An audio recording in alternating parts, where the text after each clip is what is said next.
everyone, welcome to Mrs. Cog Hill, and as you can see I have Marycarl with me. This is going to be a little bit different episode tonight because as you can see it's dark.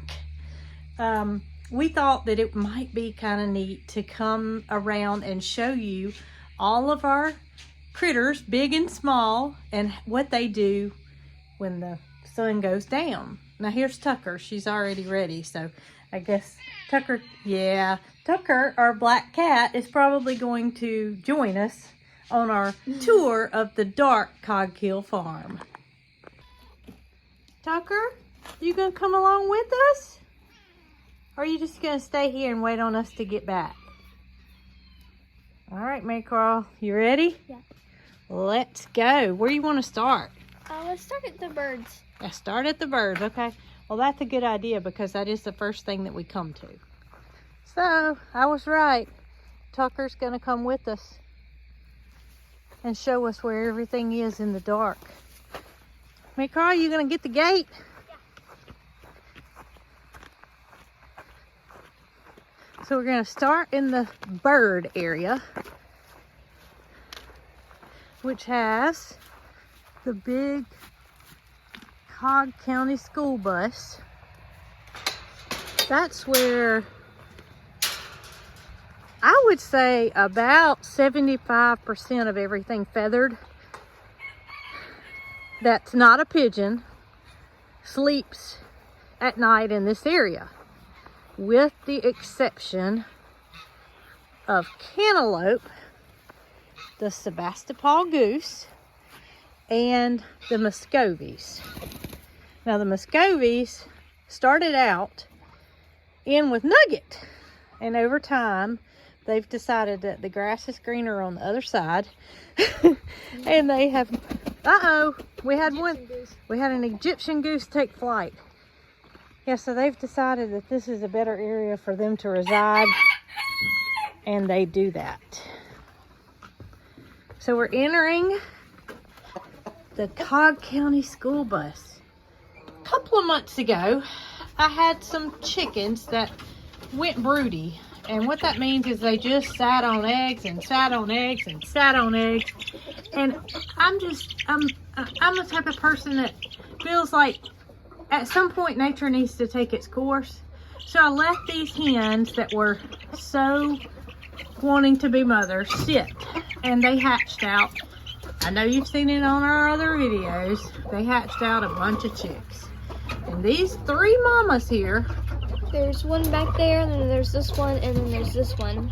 And I'm sure they all have names, don't they? This one is Squash, that is Astrid, and that's Vicky. Squash, Astrid, and Vicky all have children that they share. So this is where they choose to let them sleep at night, and I let them. I let them because I feel like it would be cruel of me with them having babies to make them sleep on a perch when the babies are just too little. So we are now at the Cerama coop, and they all go in at night. Hey, feathered family. They're all on their little perch, except for we have one little broody hen back there who has a clutch of 12 eggs that she's sitting on. Timmy, you taking care of all your ladies? And look, Timmy's sleeping beside one of his sons. Easy. Yeah. See him? Oh, yeah. His sons. He's got. And once sons. again, we have Tucker, who has joined us to come and check things out. Tucker's the farm tour leader. Tour guide. Tour guide. Yeah, that's right. Farm tour guide. All right, boys and girls. Y'all sleep tight. And now we have entered the call duck area. We have a little extra in here. She's a little mallard, and she had a hurt leg right there. And so we put her in here to recover. Now my camera's not focusing. And she figured out how to get back in here once we realized that she was healed enough to go outside. The next morning I came in here to feed and take care of the call ducks, and the little mallard made her way back in here. And we figured out that there's a little area in here that's just small enough for her to get through. And I figured out that she goes out during the daytime. Oh, she goes out during the daytime. Okay. So they do not use their house that we have supplied for them to sleep in at night. But I guess if it was cold or the weather was rough, then they would. But here's the call ducks. Mochi, Mallow, Forrest, Jenny, and a mallard that doesn't belong. So here we are at the former silky coop that we no longer have that many silkies. We just have a conglomeration of some different Bantams and their chicks that they have hatched over this year. So you can see there's hardly any space taken up on the roost. I mean, all of the chickens that are in the Cog County school bus are eventually going to come and live in here. And it'll be ample space because all they do is sleep in here. And you see, these birds they only take up one bar. They only take up one bar, and we don't do any feeding in the coops. All the feeding and watering is done outside the coops.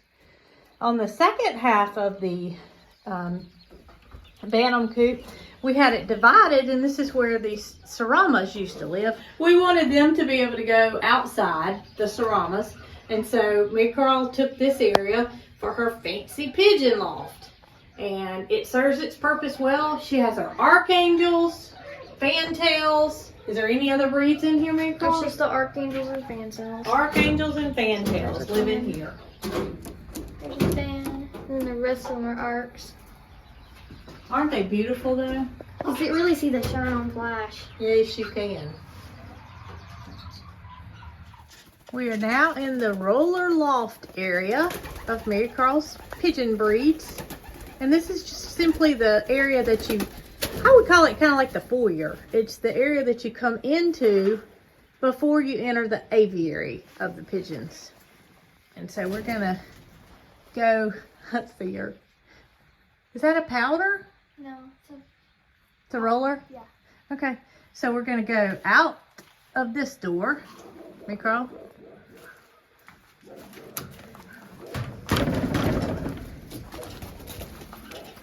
Into, and I'm gonna try to lower my voice a little bit as to not scare anyone. This is the actual aviary, correct, Marycarl? Yes.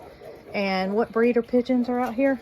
Powders, homers, and there's a couple of fans in here. So I mean, look around. We have all of these nice perches that we have all around the loft. But this is what they prefer to roost on. It's the bench and then the railing that supports the lattice to keep anything from going underneath. And there is wire back behind there. I don't know if you can see that or not. And that proves that pigeons, they need to sit on a flat surface instead of a tree or whatever.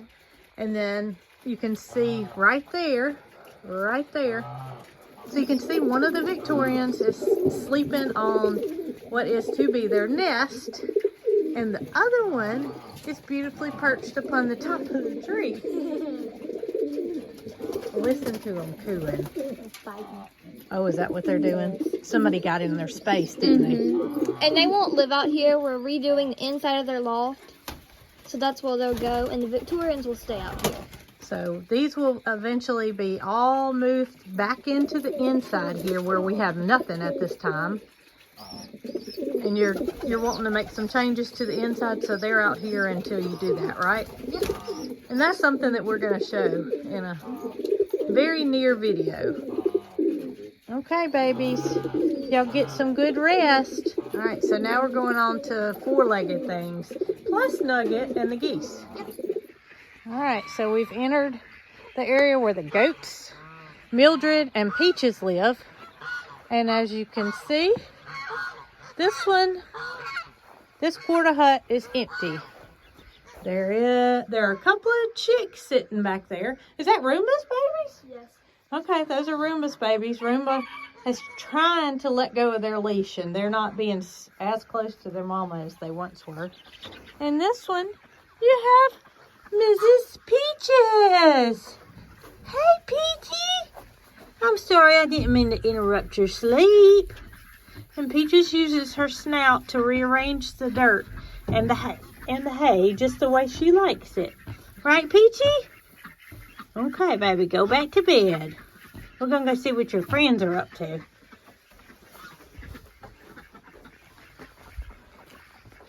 But we have no one in this one.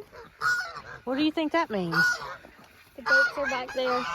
Ah, where are you, friends?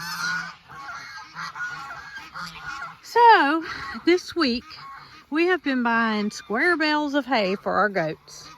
Well, with Mildred being in here with them, those square bales of hay go pretty quick. So we decided that even though we don't have a round bale cradle, that we were going to buy a round bale of hay for the goats.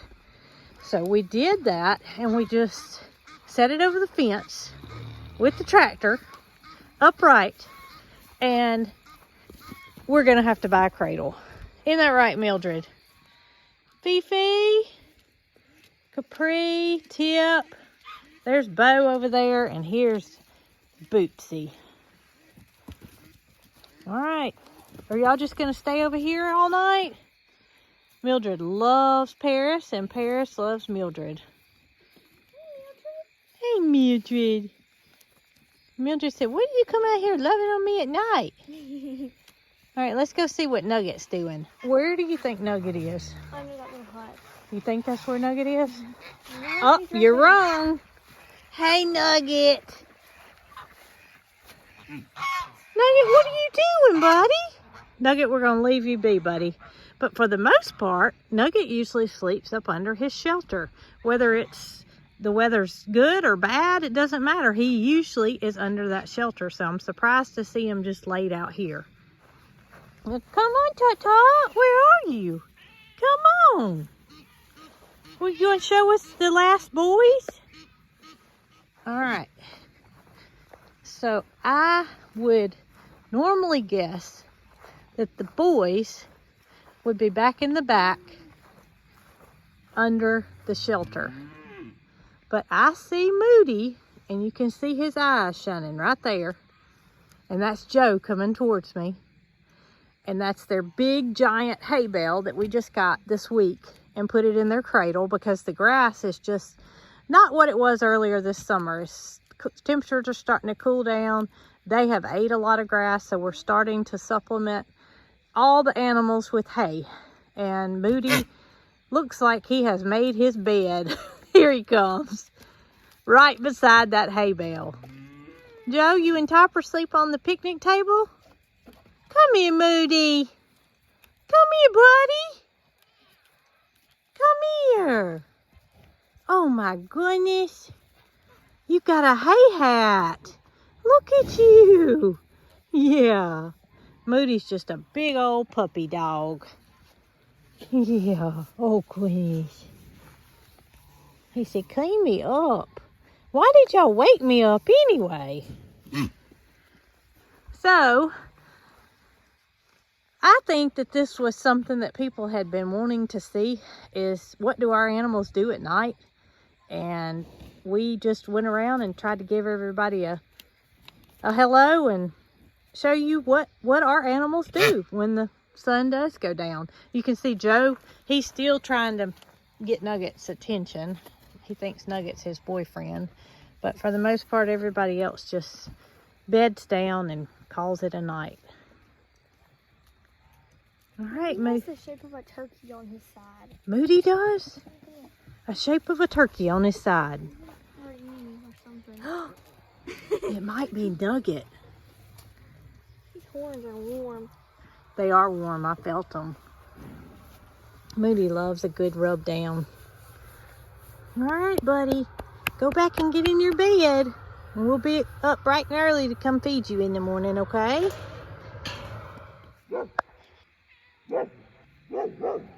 All right, that's Foxy, and that's what she does all night long, is she guards this farm, and she runs and barks and works all night. And people say, well, why don't we see Foxy anymore?